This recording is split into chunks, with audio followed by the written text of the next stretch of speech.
শিমুলডাঙ্গা নামে একটা ছোট গ্রাম। চারদিকে ধান ক্ষেত, কাঁচা রাস্তা আর তালগাছ। এই গ্রামেই থাকতো হরু নামে এক কৃষক।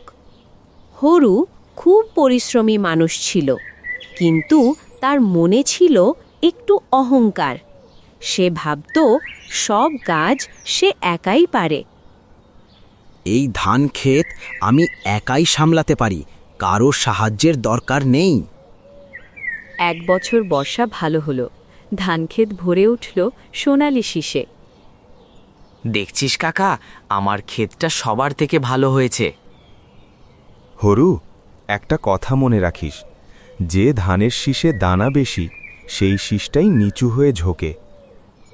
হরু তখন কথাটার মানে বুঝতে পারেনি। হঠাৎ একদিন ঝড় উঠল, জোরে হাওয়া বইতে লাগলো।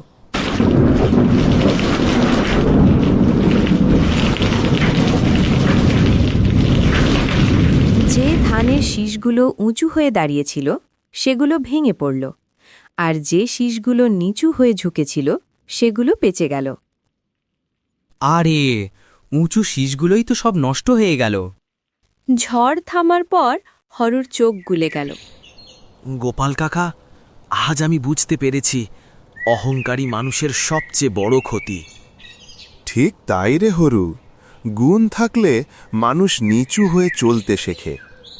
সেদিন থেকে হরু বদলে গেল। সে সবার সঙ্গে মিলেমিশে কাজ করতে লাগলো।